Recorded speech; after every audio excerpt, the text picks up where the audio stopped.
organizer for today's event, and I'll be the moderator for today's session. So, Increv helps fashion brands improve their sales velocity through their smart merchandising and also by exposing their inventory across all marketplaces, that is, online and offline. So, just a little housekeeping before we get started. So, we have noted down all your questions that you have shared with us. Thank you for sharing those questions, and we have tried to incorporate them into our webinar discussion. However, during the presentation, if you have any more questions, you can jot them down, and we'll take them all at the end during our Q&A section. So, let's get started. So, supply chain merchandising, from a merchandising point of view, that is planning, buying, and distribution, are not new. But post COVID, the shocks are increasing in severity and frequency. Severe cash crunch, leading to excess inventory, liquidating at heavy discounting, difficulty in managing their bestsellers, reevaluating their pricing strategy, and also cutting their future buys. Companies have historically been reluctant to invest in any sort of resilience before a disruption occurs, believing that cost is not worth the benefit. But COVID has certainly changed the dynamics of this equation. There is another reason to relook at this cost benefit calculation. A recent report published by McKinsey in Forbes states that new digital technologies have changed the economics of supply chain resilience. Investing in this pays off in long term as well as in short term. Digital tools can enable business leaders to build an agile and resilient structure into their operational models, thereby increasing their cash flow despite the pandemic. Now, as businesses embark on the journey to recovery, we have industry experts who have created greater businesses and even greater success stories. We are apologetic because of uncertain times. Two of our original panelists had to drop out, but we are really thankful for the other panelists who could join at the last moment. So, with great pleasure, introducing our top fashion industry experts to discuss how smart merchandising can help improve cash flow during COVID times. Mr. Dheeraj Agarwal, CEO and co-founder, Campus Sutra. A passionate entrepreneur, Dheeraj co-founded Campus Sutra in 2012 and within 2 years pivoted to become a leading fashion and clothing brand. He was chosen as the Economic Times Young Leader Award in 2011 and was among top 22 professionals across the organization in the country and recognized for his exceptional leadership qualities. Welcome, Dheeraj. Mr. Saurabh Nevki, Senior Manager Merchandising E-Commerce at Puma Sports India. A technologist and innovator at heart, Mr. Saurabh is highly passionate about building and scaling with next-gen products. He's a business leader and has 1.5 decades of experience into merchandising domain and is currently helping Puma build and scale online operations in India. Mr. Rajul Jain, CEO and co-founder Increv. Rajul co-founded Increv and serves few of the largest brands in India, UK, and GCC. An angel investor and a technology entrepreneur with around 2.5 decades of experience in supply chain and merchandising experience. He has helped leading brands uplift their revenues as well as their margins. So thank you everyone for taking out your valuable time for this discussion. Since we have a lot to discuss in an hour, without further ado, let's start today's discussion. And Dheeraj, we want to know your point of view on the first topic for today, that is, what important changes have emerged post-COVID-19 in relations to merchandising and forecasting, especially for long-term and short-term approach. So we actually saw a lot of brands went on discounting mode to get the much needed cash. So Dheeraj, how did you decide your discounting strategy and decide what price points you should sell at, and also ensure that this discounting or excessive discounting doesn't damage your brand? So for us, for example, discounting is not a pricing strategy. So there's a fundamental difference in terms of how we approach this and how some of the traditional brands or heritage brands go about doing this, right? For us, discounting is a merchandising decision. When we are launching a product or a product line, it is almost like buying a stock, right? And the objective of every product line or a product is very different. We don't follow the traditional method where you launch a product at full price and over a period of time keep increasing discount, and then you have a certain yield that you get out of the product. the way we approach this is we take a portfolio approach in the overall product mix that we have. We look at a yield that we need to kind of generate out of that. And then we figure out what is the best way of pricing the product, keeping in mind the channels that we have, right? So, for example, when Campus Sutra is being sold in a lifestyle or a shop stop or central, obviously it is at full price and we follow the trend that most of the other brands do. But when we are doing it online, we take a completely different approach, and it is about it is dictated by the product objective or the product line objective that we have. So we don't take these decisions in terms of reducing discount very Nibikrai or things like that. In fact, during COVID, in a lot of products we in fact increased our prices rather than decreasing our prices. Right? So there was, apart from the demand shock, there was a supply chain shock. So if I know that I cannot produce the number of products that I have to, or that there is demand for, it does not make sense to kind of give excess discount on those products. So in fact, overall, Campus Sutra has decreased the discount during COVID period rather than increasing the discount like a lot of other brands. Yeah, that is great. But do you think that for a lot of brands listing them on Amazon, Flipkart, and all these marketplaces, these brands are actually controlled by these monopolies of marketplaces, and it becomes very difficult for them to negotiate on the discounting front. And if they want to be listed top, they have to give a 40% or a 50% discounting during a BBD or a Diwali sale kind of period? So it's a little bit about relationship management as well. At the end of the day, you are the owner of the brand.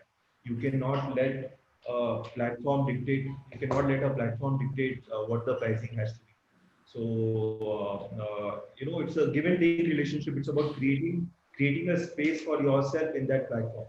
If the platform thinks that you're important enough for them, if you fix into their strategic goal, these kind of situations actually don't arise. We hardly see situations where we are being pushed into saying that you need to increase discount. Those kind of conversations very rarely happen. Right. Great. And Saurabh, from the Puma point of view, we recently also read an article saying that in Puma there is a flat 40% discounting on old as well as a new merchandise for a period of 3 days. So how did you go about your discounting decisions? So, Nikita, in Puma, I think the story is quite similar as Dheeraj has explained. Over this period, we thought initially that discounting will increase in the market.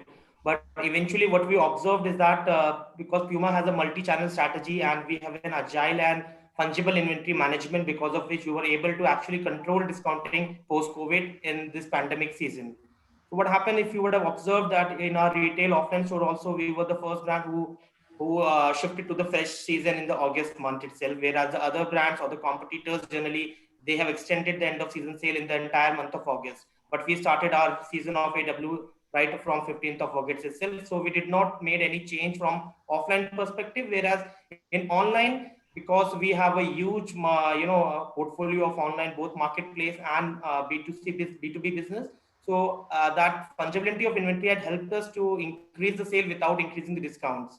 So that is how it has happened. But in last Black Friday, that is the event. I think Black Friday was celebrated in that fashion or in that passion first time in India across all the offline as well as online marketplaces and offline stores and brands. So we have also participated in that event, and it has been a great success. We wanted to see how the Black Friday works out for the Indian consumer, and it has been a great success across online platform as well as offline platform. In fact, Puma.com has crossed, the highest sales number in consecutive 3 days, almost double than what was the highest last time.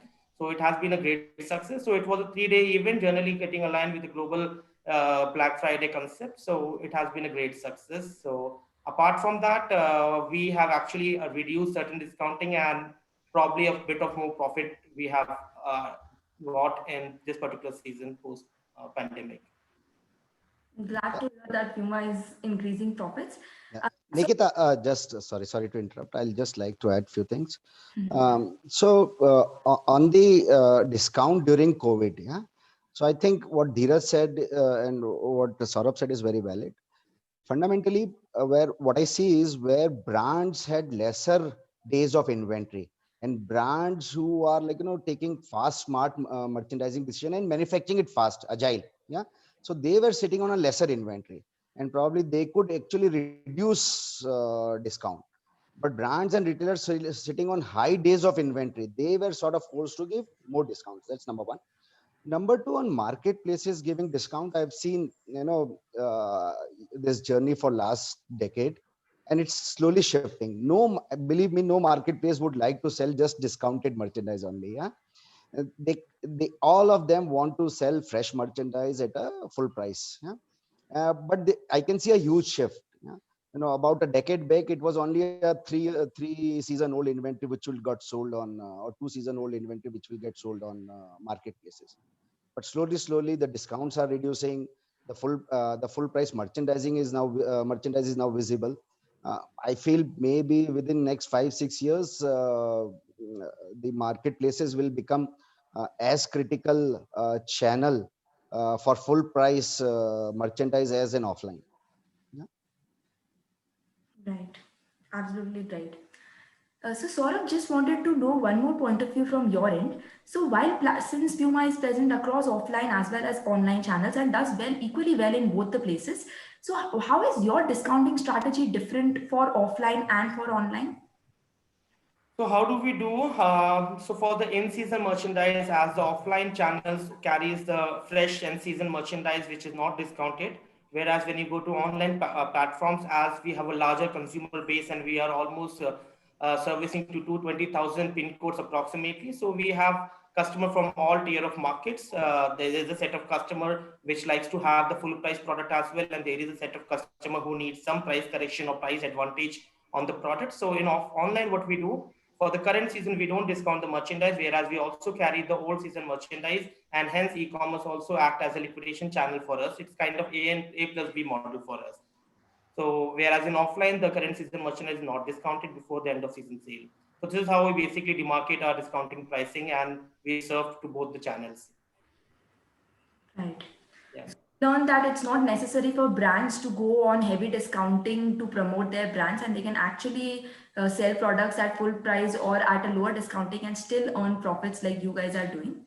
So moving on to the next thing which we want to understand from you. So we see a lot of changes in planning and buying strategy post COVID. Now, what is your buying strategy for the, so Dheeraj, what is your buying strategy for the coming seasons, keeping in mind the current pandemic situation? So, whenever we talk about Campus Sutra, one of the attribute that we kind of, one of the things that we attribute our success to, whatever success we have had, is in terms of not coming from a fashion background, right? So, four of us who started this company, though we were in retail and other industries, none of us come from fashion background. So, very honestly, we did not know what the buying cycle is, what seasonality is, how products are bought, what are the models in terms of sourcing and supply chain and all that. We have built it in a very commonsensical approach by breaking the entire supply chain sourcing as small problems and then looking at what is the best possible solution in terms of increasing efficiency and effectiveness. So our supply chain does not work in the traditional sense where we are taking product calls 18 months or 12 months in advance, right? It is very agile in terms of adapting to the market situation that is. So as Rajul was saying, we are never in a situation where we are taking a call 12 months in advance and then having issues either in terms of excess inventory or shortage of inventory. But having said that, now we are the only digital or online brand which is present in all the five departmental stores in India. So Lifestyle, Shoppers, Central, Reliance Brand Factory. There it works a little differently. There obviously you have to take calls well in advance. The merchandise is booked, the OTV is created, and all that. So the flexibility there is little less. But since we have both the channels running at the same time, we are able to kind of we have a little more flexibility in terms of how we can play around with our merchandise. Right. And Dheeraj, also, how are you balancing between your old merchandise because of COVID? For a lot of months, there was no movement or no sales across markets. So, how are you balancing your old merchandise and also ordering for your new merchandise? Do you see there is a cut in your buying targets, or do you see lesser inventory buying for the new cycle? We don't have old merchandise. So, our sell-through is 98 plus percentage. So, very honestly, we don't have old merchandise. We don't have the problems associated with traditional brands. We are thankfully we have never been in a situation where we have had to think of old merchandise, new merchandise. The way we demarcate products for different channels is we create exclusive products for different channels. So, there are products for online which has a certain discounting built into it, and we have products for offline. But we don't have this whole concept of old merchandise, new merchandise. Our mind to market is 21 days. Our sell-throughs are 98, 99%. So a lot of these problems associated with the traditional retailer, we don't face. I think people are suffering here from a lot of dead inventory and lower sell-throughs, but here we are talking about brands with 98, 99% sell-through. Really a story to learn from.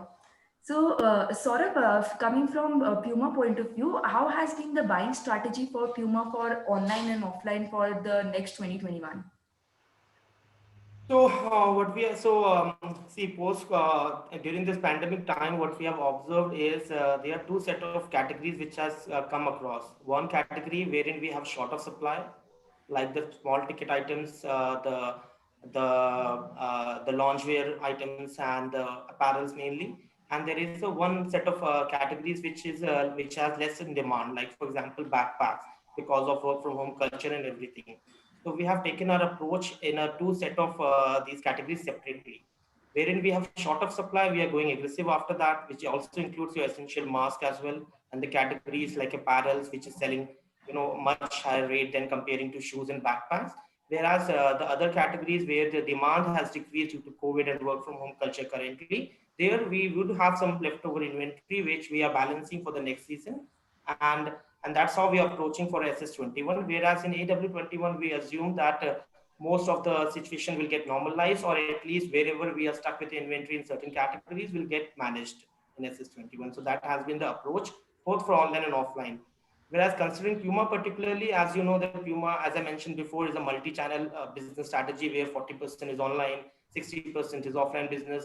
Whereas within 60% in offline, we have good 20-30% of our own retail business, and then rest is the partner and MBO distribution business.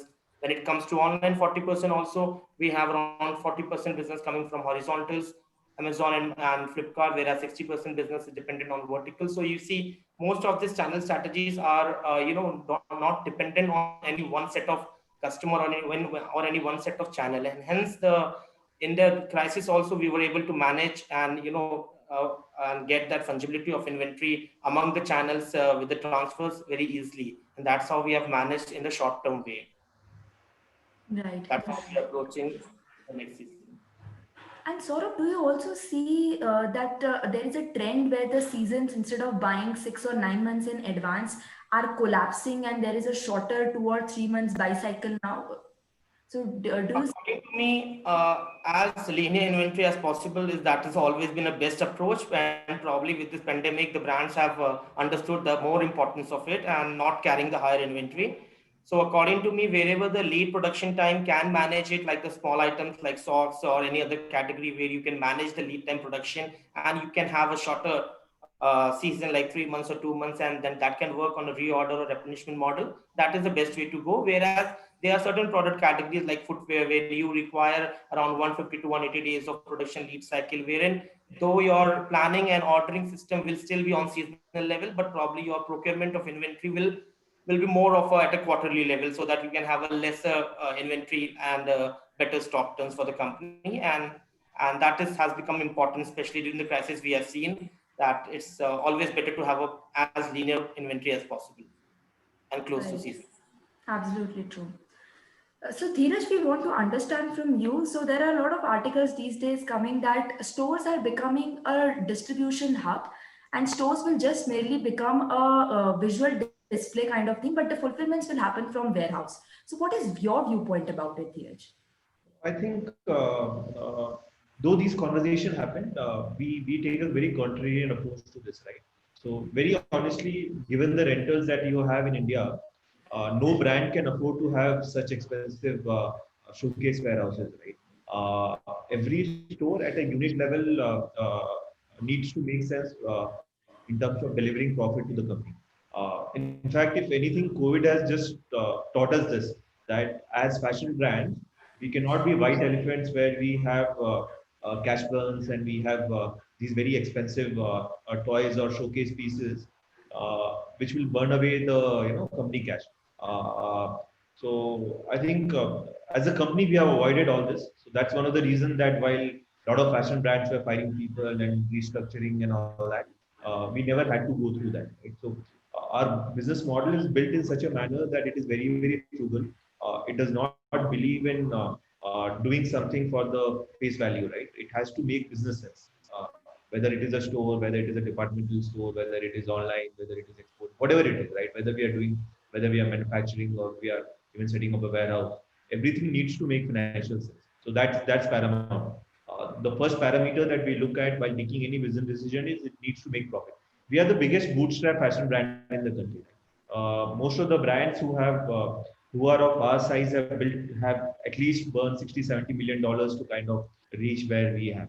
So we don't have the luxury of throwing money, of building stores and kind of using it as a warehouse. Right. So, Rajul, since you have worked with a lot of brands across geographies, we want to understand the same point of view from your end as to how do you think that will stores going forward, or do you see stores becoming just a fulfillment, a display store, and fulfillments happening from warehouses? Rajul, I think you're. Sorry, yeah, I was on mute. Yeah. So not actually, yeah. And okay, this trend may happen, move towards this trend may happen in, let's say, countries like Europe, yeah. But in India, it doesn't, to me, it doesn't make financial sense, yeah.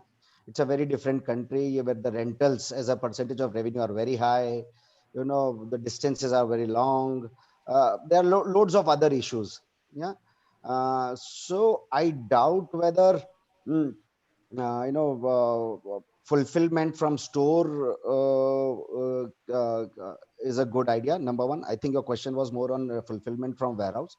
But given that the rentals etc are very high, yeah, even displaying in store alone and fulfilling from warehouse may not make sense completely, yeah. I think it will always be a mix, and the percentage may change, yeah. But yes, this concept is quite powerful, because in store you can avoid displaying, by displaying, let's say, 4 SQ, red in small, green in medium, yellow in large, etc etc. You can display everything in 4 pieces, rather than carrying, let's say, 32 pieces there, yeah. But sometimes customer may want to buy then and there, yeah? So I'm not very sure, but hopefully in India the trend will also move towards, display in store and delivery from warehouse, but that again will need local warehousing, etc etc. So let's see, I'm not very sure on this. Right.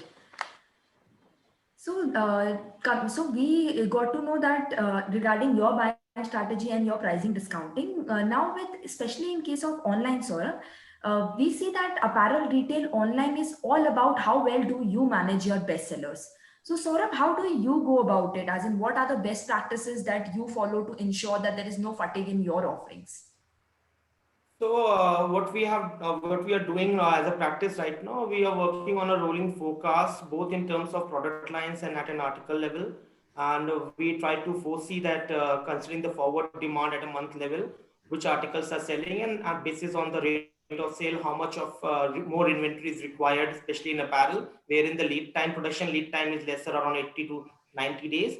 And on the basis of the rolling forecast, we are able to project that how much additional inventory is required in those top sellers, and thus we try to keep our best sellers at at in stock always.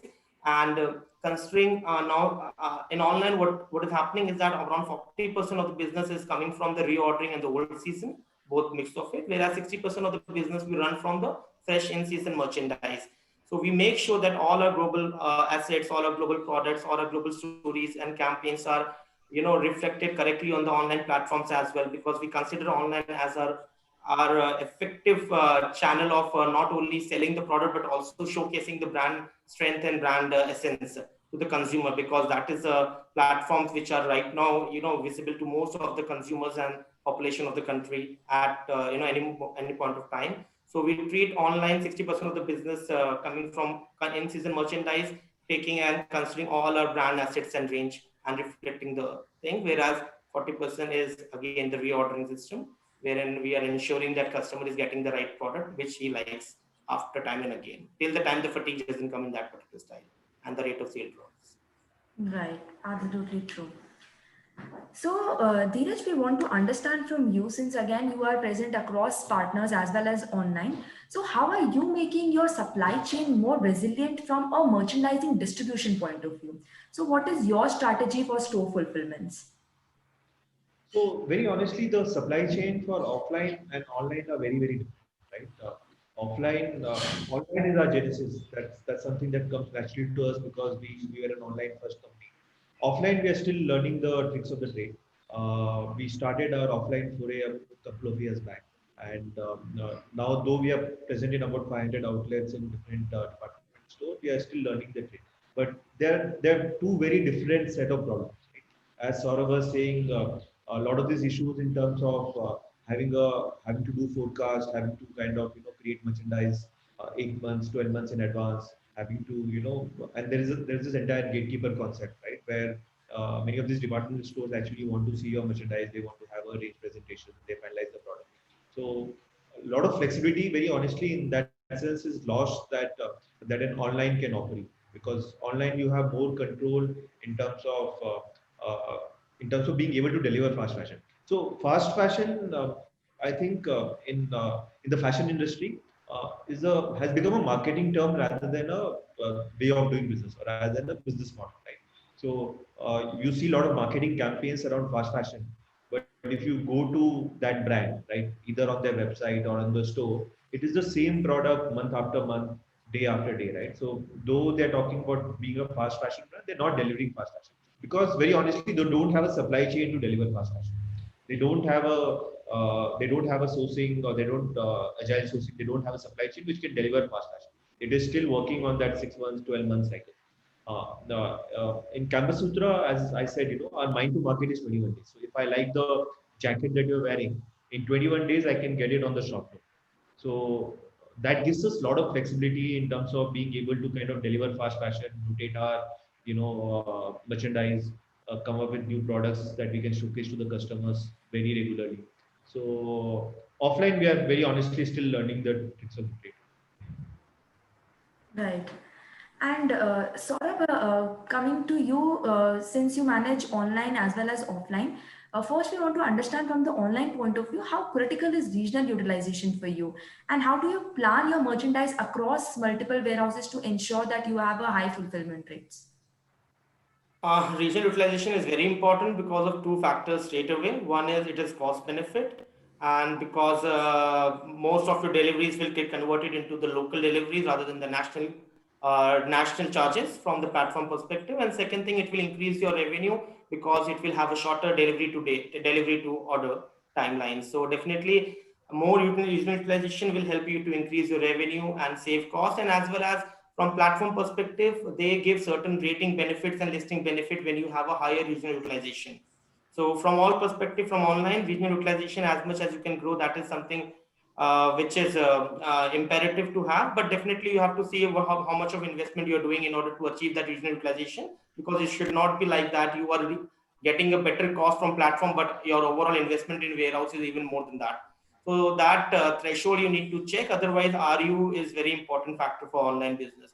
And we, considering that we have started our multi-warehousing system, and from we have opened Delhi warehouse last year starting, and now we are opening a Bombay and Kolkata warehouse as well for online business. And right now we are trying to manage sending the inventory on the basis of what sells in what region. So the one change in terms of replenishment and allocation is that we have started considering the pin code sales as a parameter to send the stock to that particular warehouses, along with the overall other parameters like overall rate of sale and the freshness of the inventory and expectation of the inventory to sell with the increase in discount.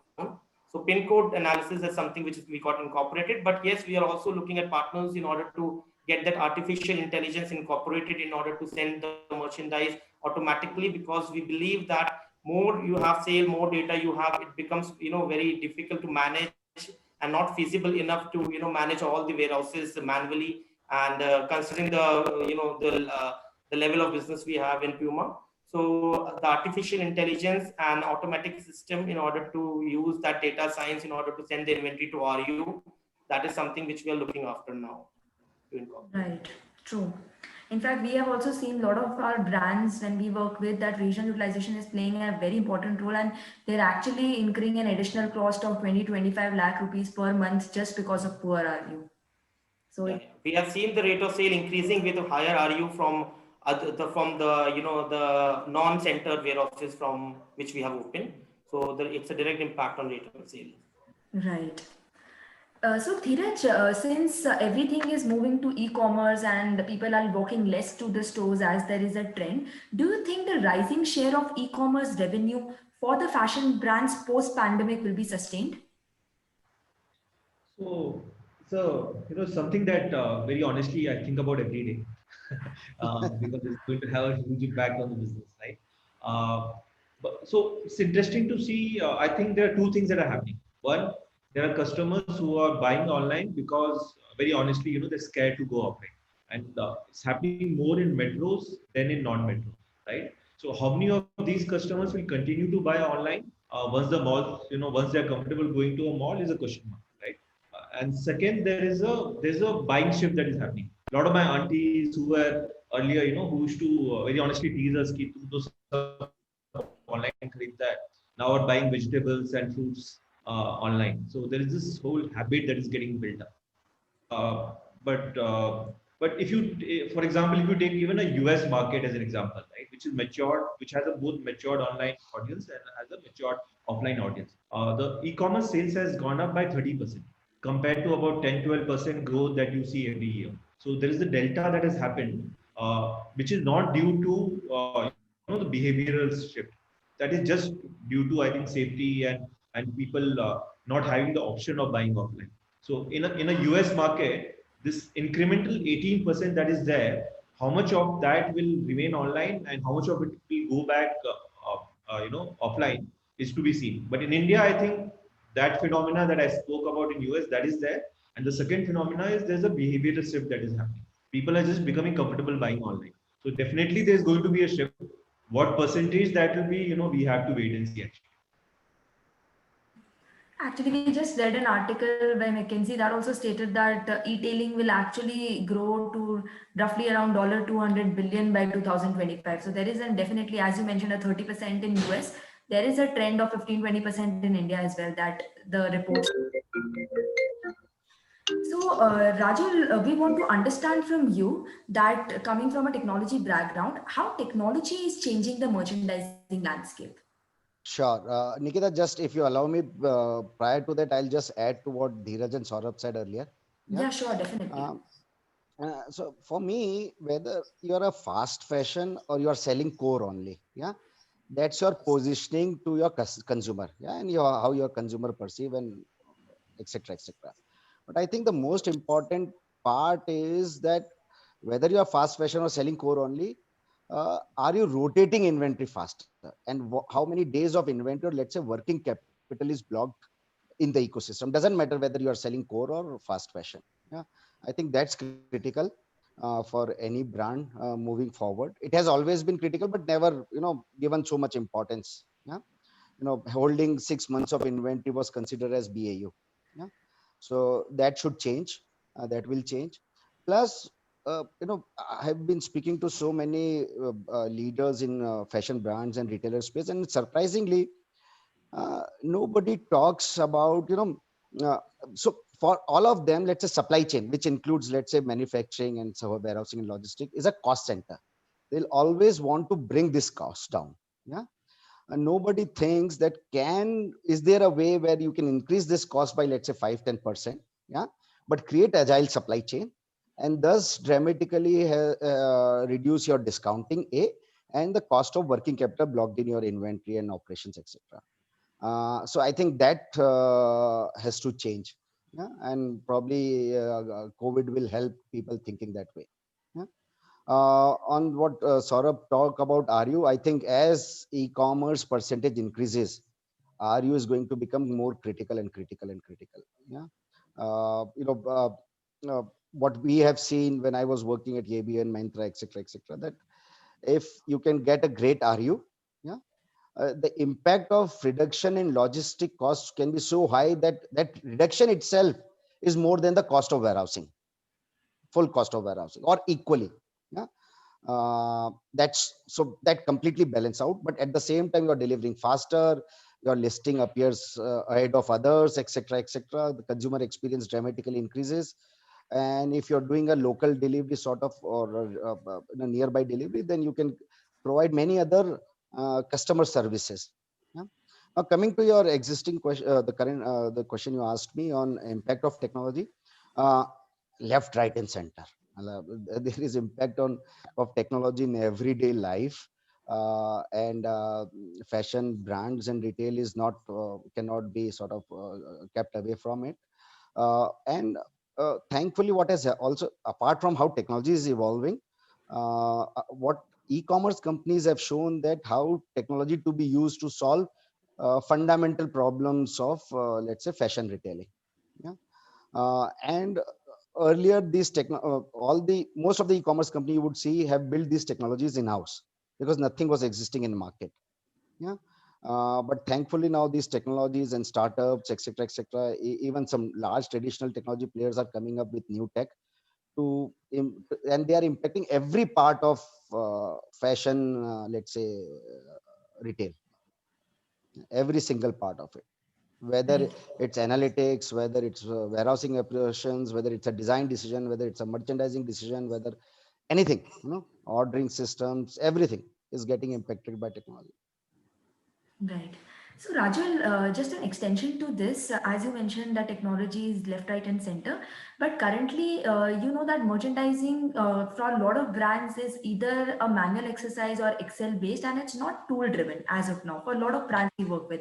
So, if we just calculate a brand who is making a roughly a crore revenue in a year, we are saying that they are spending 5 to 6 thousand an hour just to do this exercise, and they'll be doing this for days and months. So, do you think that bringing in tools will help them improve their merchandising? One, from the data point of view, also to get more data driven decisions, and second, in terms of their time that they can put their load sharing on these tools and they can work on more intelligent decisions or more subjective decision calls. Yeah, so no doubt about it. In fact, Excel itself is a tool, but now lot more powerful tools are available. Yeah, which can consume humongous amount of data, can go very granular, can do prediction very fast and very accurate. Yeah, but this transition will take time. Yeah, replacing human hands and legs by automation was easier. Yeah, in the sense to implement it. Yeah, but replacing human brain by automation will probably may take bit more time. Yeah, because the acceptance, it's not easy to accept. Yeah, so yeah, that's my take on it. Yeah, so yeah, it will change.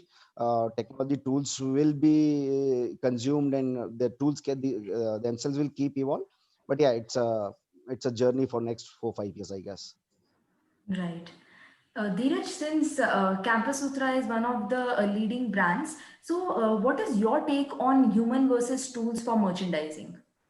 No, I think use of tool is a given, right? So, for example, we have about 32,000 SKUs. So it's physically not possible for a human being to work on that data. But what I think gets missed when people talk about tools and technology in our kind of business is, along with tools, you need two more things. You need people who can understand the data that these tools are throwing out, right? I've seen in many companies that decisions are taken on tools, and people just start using tools, but the people who are working with those softwares and those applications actually don't know how to use the data that is coming out, are not I don't know, attuned to understanding the numbers that these tools are throwing. So that's one, that's a prerequisite that a company needs to build in before taking a tool.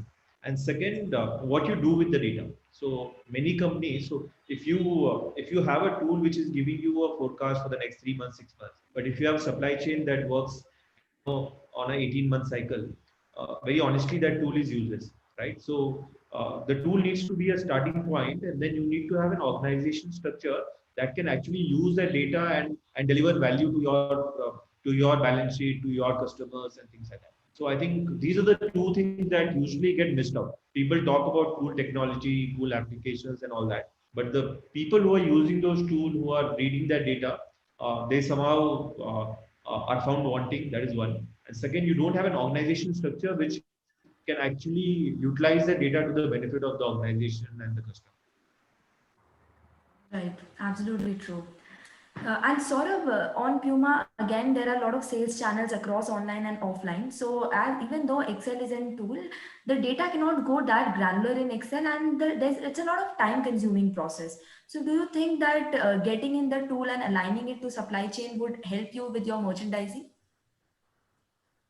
So, Nikita, I'm completely aligned with Rajul's statement that hands and legs can be replaced easily, but it's very difficult to replace the mind from the two perspective, that acceptance. And also, second thing is that it is really very difficult to replace a human mind with a tool, because I am working from, as you mentioned, for more than a decade in merchandising, and I've come across a lot of tools, and we always want to replace, because according to me, merchandising had two main parameters. One is purchasing and distribution. In both the parameters, it is 20% decision making and 80% data analytics only. That 80% is easily replaceable. But the problem is that how do we replace it? According to me, I've come across many tools till now in my career, and ultimately what happens is that tool only understands the data which is there. That's it.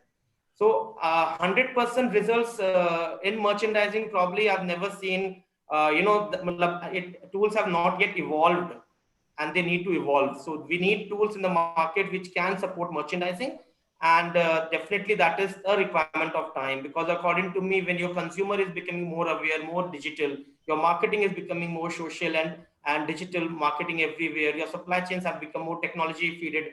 So merchandising cannot be left behind, because if you left behind, then you are not actually servicing to the from your department, you're not servicing to the right consumer. We need more intelligence in merchandising with more good tools and up to market tools, so that we can give and offer a tailored offering to our customers, which stock needs to be where, which consumer, which platform need what kind of inventory, and which period of what period of the year. So all those decisions needs to be database, especially for the organizations like Puma, where we manage a huge level of inventories and sales overall, and multi-channel plates and multi-categories plates. So definitely it's a requirement of time. It's just that we need to get one and step on one. Yeah. Right. So we understand that tools are required, but then yes, nobody can replace human brains. But and at the same time, your supply chain cycle should be in lines with the tools, and there should be somebody to look at those results and churn good results. So thank you for answering and sharing your point of view on that. Now we'll start with the Q&A section. So to all the attendees, if you have any questions that you want to ask to our experts, then you can either jot them down on the Q&A section in the chat box, or you can simply raise a hand and we'll unmute you. So we have already got a few questions. I'll just start taking them up one by one. So Dheeraj, there's this one question by Gaurav, who is asking that how efficient has technology been in terms of efficient pricing, in terms of sourcing? Are brands out there using rigorous analytics for source price control? Very honestly, in India especially, technology for sourcing is yet to evolve. Unlike a China or some of these sourcing hubs that you have, you have tools both from a supplier interface or a customer interface, as well as data analytics and stuff like that. In India, still sourcing is to a large extent relationship driven. That's what our experience has been. You don't even have organized physical markets for fabric in India, or for accessories in India. It's still very relationship driven. So I think as a country, we are about 5-10 years behind in terms of using technology or in terms of organizing sourcing. It's still very relationship driven. Right. And Saurabh, to you that there's one person who feels that future of retail is not digital, but it's actually phygital, and omni-channel holds the key. So what do you think about it? I'm kind of agree to the statement that yes, from the strategic and theoretical point of view, digital and omni-channel is the key and probably would be the next channel of evaluation, evolution in terms of sales and online business. But the other factor is that omni-channel business, the supply chain management in omni-channel is something which is very, intimidating currently from the current perspectives of supply chain infrastructure which we have in India or with the partners everywhere. So it is some piece that we need to solve, which will take time. But yes, in future that will evolve as the next level of growth for any platform or any brand. Right. Dheeraj, another question. So, do you witness that sales may pick up in relaxwear categories such as activewear, loungewear, and others? And do you think it is the right time to introduce or get into these categories? So I think this whole revolution has been happening in India for the last 4 5 years. It is not new. COVID might have accelerated loungewear and a couple of other categories, but we have been seeing movement on activewear. We have been seeing movement on casual wear for some time, right? It has become more acceptable to go to a corporate office in a casual wear, which was maybe not the case 10 15 years back. In fact, I feel some of the colleges in Bangalore, right, Christ and all, they have taken a step back and they're asking the students to wear formal. I think which is ridiculous actually. You're preparing them for the real world, the corporate world, and while there's movement there towards casual wear, you are forcing students to wear formal wear, right? Which does not make sense. So, but as a country, yes, we are moving towards more relaxed wear.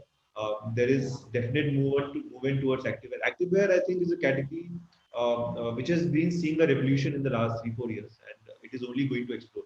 Earlier, you had only 3 4 players like a Puma, Nike, Adidas, right? You had high-end brands doing it, or you had commodity players in the activewear space. That middle was missing, right? So you have a lot of brands trying to take that space, and I think there will be movement.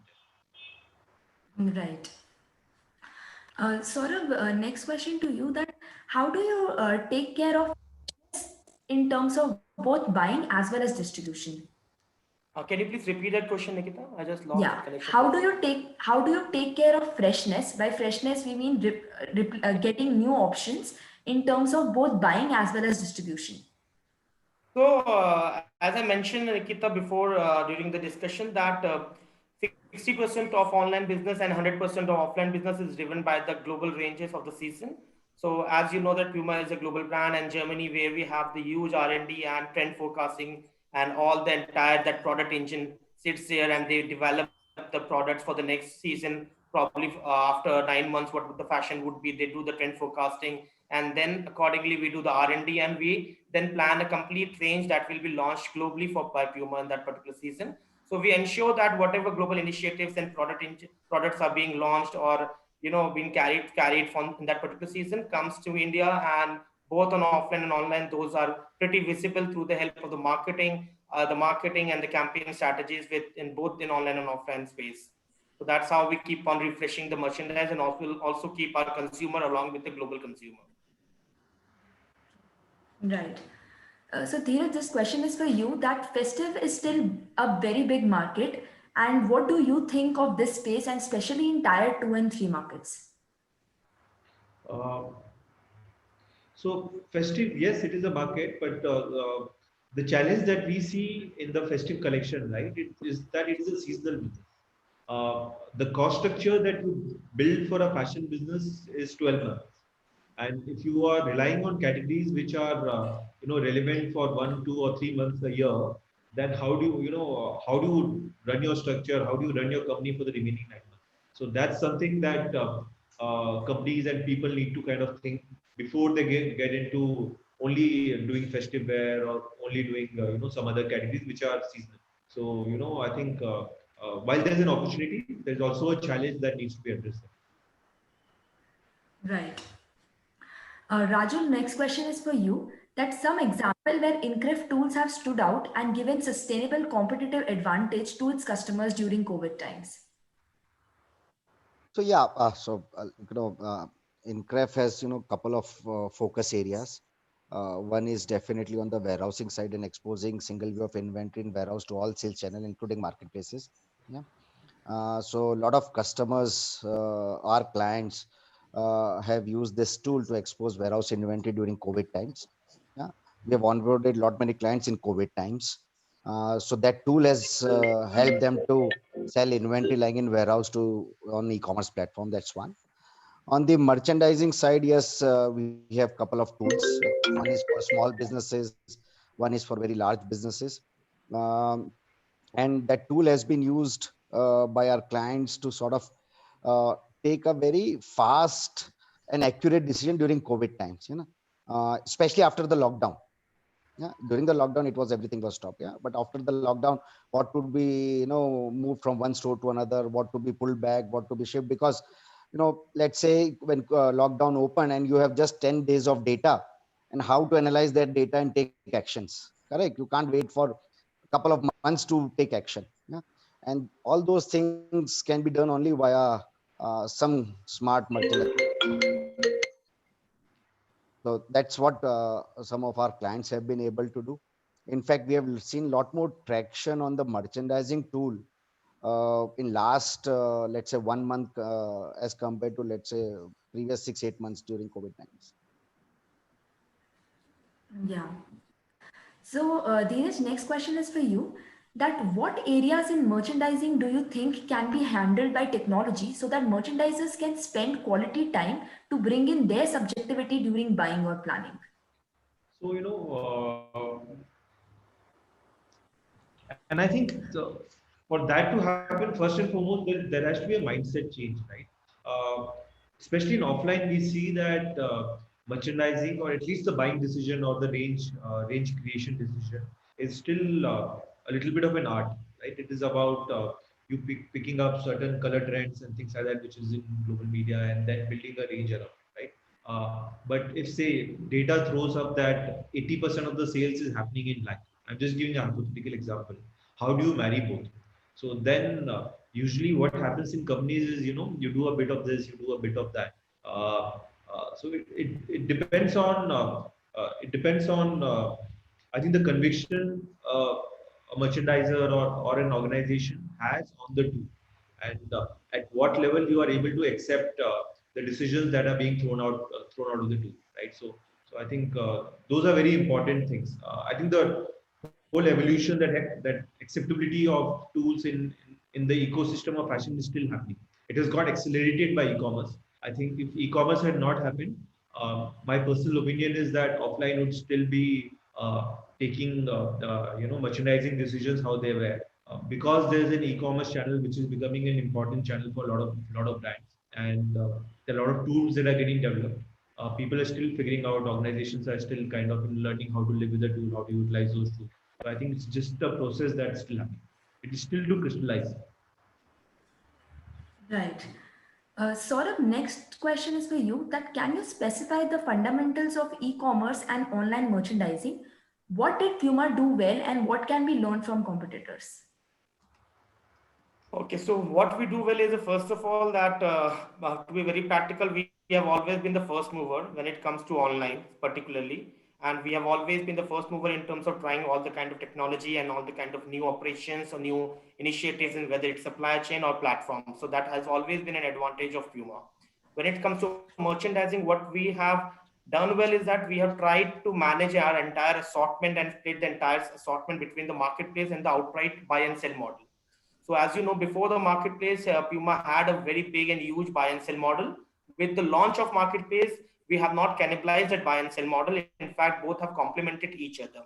So we have divided the entire line in a way that, for example, on the buy and sell model side, we are more working towards the price centric products, or wherein we need to do the price corrections, or pricing is the main fundamental for the buy and sell model. Whereas for marketplace side, we are trying to improve the product essence on the marketplaces and trying to give them more width and the catalog, which buy and sell model cannot support, and trying to give them more global products to the online consumers, which buy and sell model or the buyers from the buy and sell side will not support. So hence, from our perspective, we have a clear direction of marketplace and buy and sell model and complete demarcation of assortment, which we have done well.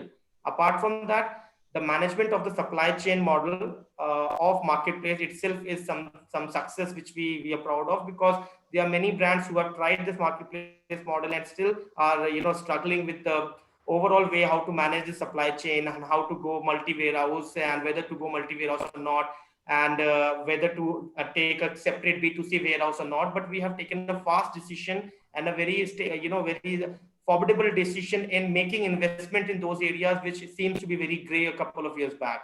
So because of that, we have done well over the years against the competitors, according to us. That is great. And it's definitely a success story worth seeing. There are other questions which we couldn't answer because of time constraint, but we have noted down those questions and will personally revert to you to your mails with the answers. So thank you for sharing those questions. Now, as our panelists mentioned, that everybody is looking for a merchandising tool that can be in line with their supply chain, and as well as churn results that can be directly used, and then they can put their subjective calls on it. So Incref also has this product Iris, which is accurate, fast, and very easy to use merchandising automation tool that can be used by brands and retailers for their top seller management, planning, buying, distribution, as well as their regional utilization. It also has a business intelligence module which can help you with your in-season decision making. So, and these algorithms are patent pending algorithms and built after 3 years of research and development. So a quick look at how Iris can help increase your cash flow. Meet Joe and Amy. Amy is a merchandiser and Joe is a CEO at a fast fashion brand with online and offline stores. The two work really hard, but both have been struggling to achieve the desired results. Joe is constantly challenged with low net margins, despite having high gross margins. He's having a hard time managing the old inventory that has been piling up due to overbuying that results in net revenue and margin losses. On the other hand, Amy is manually managing the pre-season decisions, like what assortment to plan and how much to buy, as well as in-season inventory allocations and replenishments, which often results in either underbuying, overbuying, size cuts, or incorrect option placement. Finally, Joe and Amy decide to move to a solution that is fast, accurate, and data-driven without requiring tedious number crunching. Incref Iris is your solution, an automated algorithm-driven merchandising platform built for the fashion and lifestyle industry that helps make your buying and distribution decisions quickly and accurately. Considering factors unique to this industry like seasonality, holidays, and recency, resulting in a 25 to 30% improvement in your top line sales, 4 to 5% margin improvement, and a 20 to 25% reduction in inventory. Iris analyzes the data at the attribute level for every store, removes heavy discount sales noise, automates top seller identification, optimizes for store level size ratios and assortments, creates a buy plan, and intelligently distributes warehouse inventory. You can use Iris on your own as a plug-and-play web-based application, just like Google. It's that simple. Now, with the help of Iris, Amy can analyze the store-level demand and distribute warehouse inventory intelligently. Now, she can just focus on the art of merchandising, while Joe can increase his margin, reduce inventory, and ultimately improve the working capital rotation. Simple to use, blazingly fast, and accurate. Whether you're a retailer or run a fashion house, Iris is the solution for all your merchandising decisions. So, what are you waiting for? Start using Iris today.